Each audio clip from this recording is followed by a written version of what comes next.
Hello అందరికీ, ఇవాళ వీడియోలో నేను మీకు బ్రెడ్ అండ్ హ్యాపీ బిస్కెట్స్తో ఒక చిన్న డిష్ చేసి చూపించబోతున్నాను. మా పాప పట్టు చేయించుకుంది. సో ఫస్ట్ టైం చేస్తున్నా. నాకైతే పెద్దగా ఇష్టం లేదు, అంతా జంక్ ఫుడ్ అన్నట్టు, కానీ తప్పట్లేదు, ఇంకా చెప్పినట్టు వినాలి కదా. సో దానికోసం ముందుగా హ్యాపీ బిస్కెట్స్ అయితే తీసుకొని ఒక చిన్న బౌల్లో ఒక ప్యాకెట్ మొత్తం తీసుకున్నాను. సో దీనిలో కొద్దిగా వాటర్ యాడ్ చేసుకొని ఈ బిస్కెట్స్ అన్నీ కూడా డిప్ అయ్యే వరకు వాటర్ యాడ్ చేసుకోవాలి. కాస్త 2 minutes అలాగా నాననివ్వాలి. నాననిచ్చిన తర్వాత దీనిలోకి కొద్దిగా షుగర్ యాడ్ చేయాలి. యాక్చువల్లీ తనకి బ్రెడ్ స్లైసెస్ మధ్యలో చాక్లెట్ క్రీమ్ పెట్టుకొని తినాలని అనిపించింది అనమాట. సో మన దగ్గర చాక్లెట్ క్రీమ్ లేదు కదా ఇప్పుడు, దానికోసం నేను ఇట్లా ట్రై చేసిన. ఫస్ట్ అయితే క్యారెట్ చిప్స్ చేసి ఇచ్చిన, అవి బాగా లాగిచ్చింది. తర్వాత ఎన్ని తిన్నా మళ్ళీ జంక్ ఫుడ్ ఖచ్చితంగా కడుపులో పడాల్సింది ఏదో ఒకటి. సో దానికోసం ఈ విధంగా బిస్కెట్స్ అన్నీ కూడా వాటర్లో బాగా నానిన తర్వాత అన్నీ ఇట్లా స్పూన్తో ప్రెస్ చేసినట్టుగా అన్నీ దానిలో షుగర్ యాడ్ చేసుకున్నాను. షుగర్ యాడ్ చేయకపోతే కొద్దిగా స్వీట్ తక్కువ అవుతుంది. బిస్కెట్ స్వీట్ బ్రెడ్ స్లైసెస్లో పెడతాం కాబట్టి సరిపోదు. సో దానికోసం నేను ఒక ½ కప్ దాకా షుగర్ని యాడ్ చేసుకున్నాను.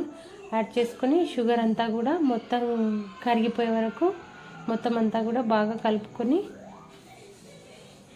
సో ఒక ½ కప్ సరిపోతుంది.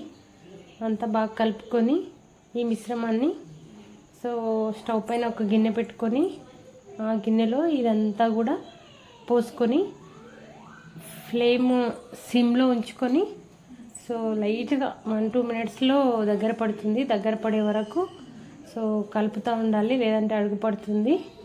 సో ఈ విధంగా గిన్నె పెట్టుకొని ఈ బిస్కెట్ క్రీమ్ మొత్తం ఇందులో పోసేస్తున్నా. సో అసలు హెల్దీ కాదు, కానీ టేస్ట్ అయితే చాలా బాగుంది. నేను కూడా తిని చూసిన. సో టేస్ట్ అయితే అదిరిపోయింది. ఈ విధంగా అంతా కూడా కలుపుకొని దగ్గర పడే వరకు ఉంచుకోవాలి. సో చూడండి, కొద్దిగా దగ్గర పడింది. ఇంకొక ½ minute స్టవ్ ఆఫ్ చేయాలి. సో ఫ్లేమ్ మాత్రం సిమ్ అంటే సిమ్లో, చిన్న బర్నర్ పైన మళ్ళీ సిమ్లో ఉంచుకొని ఈ విధంగా అంతా కూడా అడుగంటకుండా కలుపుకోవాలి. సో చూడండి, క్రీమ్ టెక్స్చర్ అనేది వచ్చేసింది మనకి. సో ఈ స్టేజ్లో కాస్త ఓకే, ఈ స్టేజ్లో మనం స్టవ్ ఆఫ్ చేసుకోవచ్చు. కాస్త వేడికి ఇంకా దగ్గర పడిపోతుంది. సో లైట్గా అడుగంటుతుంది చూడండి. ఇప్పుడు స్టవ్ ఆఫ్ చేసుకోవాలి. ఆఫ్ చేసుకొని కాస్త చల్లారిన తర్వాత బ్రెడ్ స్లైసెస్ తీసుకొని ఈ క్రీమ్ని మధ్యలో వేసుకొని సో మొత్తం అంతా కూడా స్ప్రెడ్ చేసుకొని దీనిపైన ఇంకో బ్రెడ్ స్లైస్ని ఉంచి ½ వరకు కట్ చేసి ఇచ్చేస్తే ఆవురమని లాగిచ్చేసింది. కానీ తప్పదు, కొన్నిసార్లు పిల్లలు చెప్పినట్టు వినాలి కదా.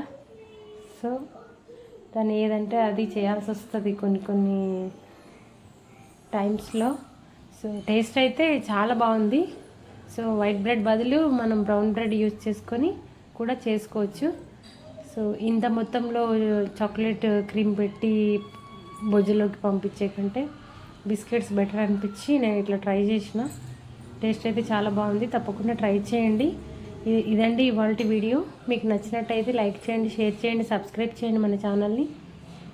థ్యాంక్ యూ అండి. Thanks for watching. బాయ్.